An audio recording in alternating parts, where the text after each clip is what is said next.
All right, guys, welcome back. We are hopping into our next series. This is the losers finals here to determine who goes on to play against Snoot. So third place secured at the very least for these guys. Zanster will be taking the fourth place, having just lost to Iaguz in the last map. So we'll be hopping into this game very quickly here. It's merry-go-round. And in the top right, spawning is the Red Terran from Team Root. Whoa. It's Iaguz. And in the top left, it's the Pink Zerg. From my insanity, it's Kane. Now that is some sick echo. Now, I really hope you guys can't hear that. I have no idea what's happening right there. Okay, I think we're good now. Are we good? Yep, it's good. Yep. Okay, so third place is guaranteed $125. Second is 200. So the winner of this is guaranteed at least $200, which is not too bad for a day's work. And then first prize is $500. And you get a lot of points in the OSC bracket as well. And that can get you invited to more tournaments and have you not have to play qualifiers and that sort of stuff. So a little bit more of a tangible reward as well.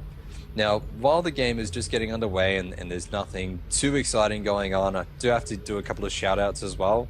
So to the sponsors, it's run by, well, first of all, it's run by the OSC tournament team, so the Oceanic community. And it's a yearly Starcraft 2 championship that runs all year round, and it's really getting its starts now. And then the points really keep going all year round until this massive tournament that's going to be worth many, many thousands of dollars at the end. Yeah. So everything that you see from these guys all year round contributes into that, which is awesome. And they're growing every year, huge growth. So that's really cool to see. For this event that we've got running right now, the sponsors are Storm Gaming, Adventure Motorcycles, so you've seen the ADV Moto ads run on stream as well, and another guy that's a really sick photographer called Sala Silva. Hopefully I haven't butchered that name, but he's really cool as well, so you could check his stuff out too.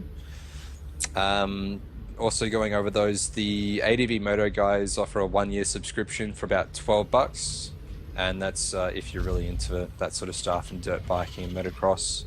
And Salo Silva does amazing prints and gift ideas as well, so check him out. Yeah, make sure you give them some love, guys. Been supporting a lot of tournaments here, and it's awesome. We always actually have new sponsors in the C region, which is really cool because there's lots of people getting involved.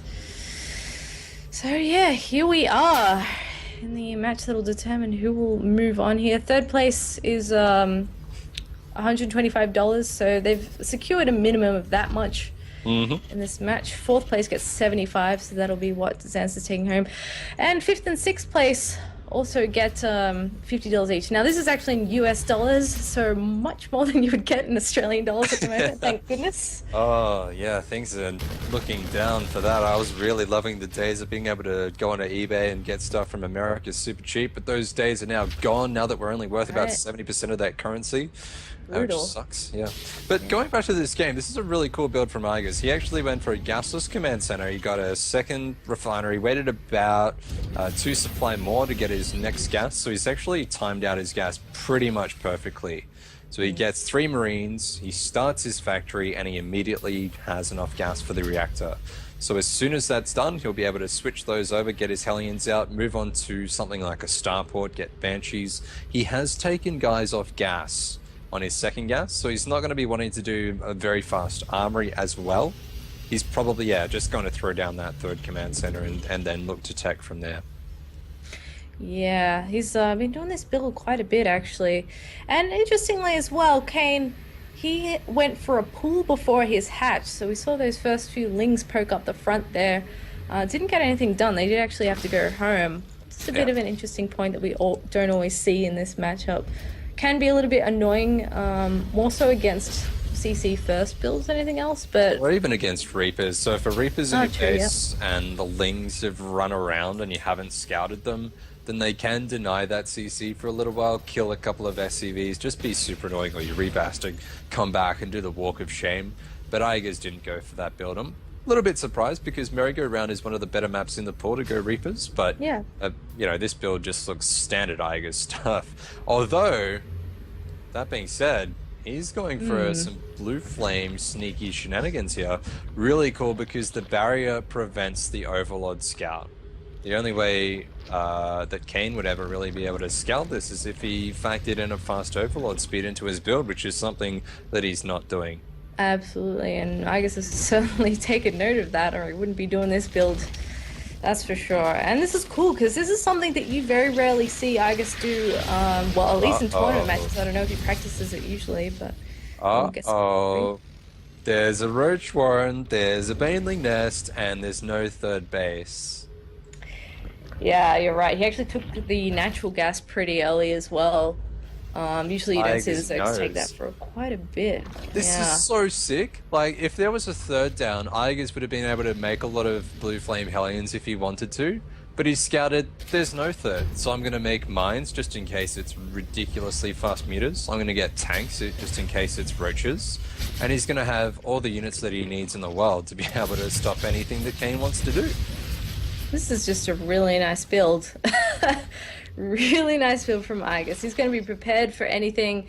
Kane, he's got to know that Iaguz is onto him at this stage because he's seen everything out on the map. He knows, okay, there should be a third by like 7 minutes at the latest, 7 minutes 30 if you've gone for like roaches just kind of defensively or whatever. Usually, it's not what you say. Ow. Oh, Siege tank just bit kills the brutal. Hellion. No remorse. Well, the Spire is getting very close to finish here. +1 on the way for Iaguz. Third base finally coming down. 9-minute Okay. third. Yeah, so there's two things that it's going to be, and Iaguz knows. It's either mutas, so he's going to make those missile turrets, or it's the roaches, and he's got like one tank at least, and he's got a lot of bio in production as well, so Kane is not even going to commit to any sort of timing. He's just going to go for macro. Yeah. Which is a little bit curious because if he was just going macro, there's probably better builds designed for this. And Iaguz is now going to land his third, and if he can saturate that, get some mules landed, get into a nice position, I think that his push is going to be very, very strong, and it's going to be really tough to hold.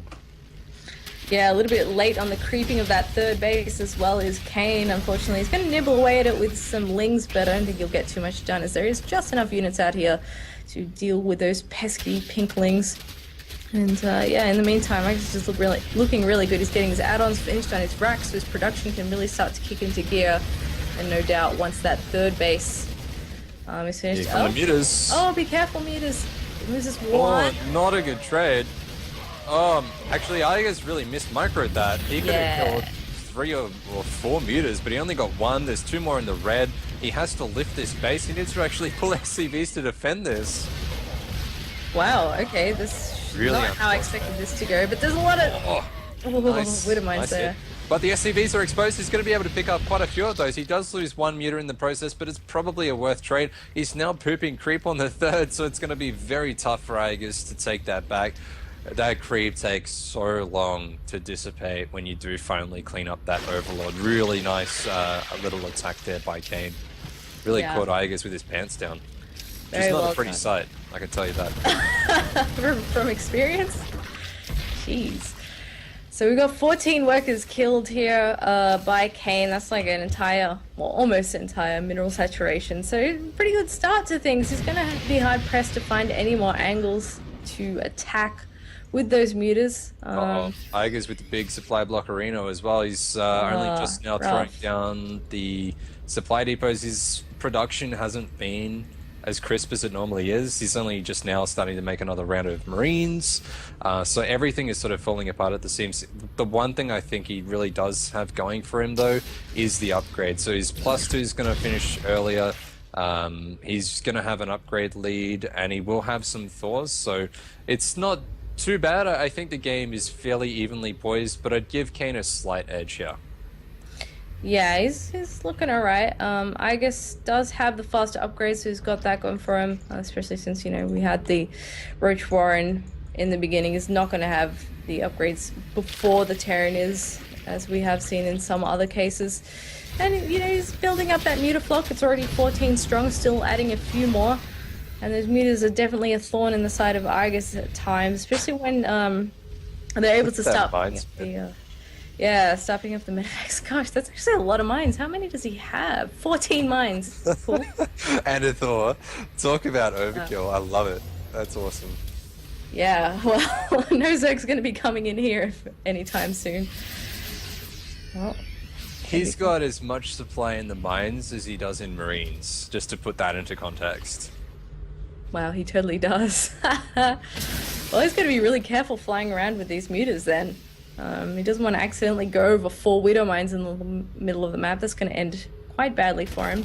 I like how Iaguz has a unit here and there out of the map so he can kind of keep tabs on where the Zerg is at. And this creep spread from Kane is actually looking pretty good too. You might want to get out there and clear a bit of it.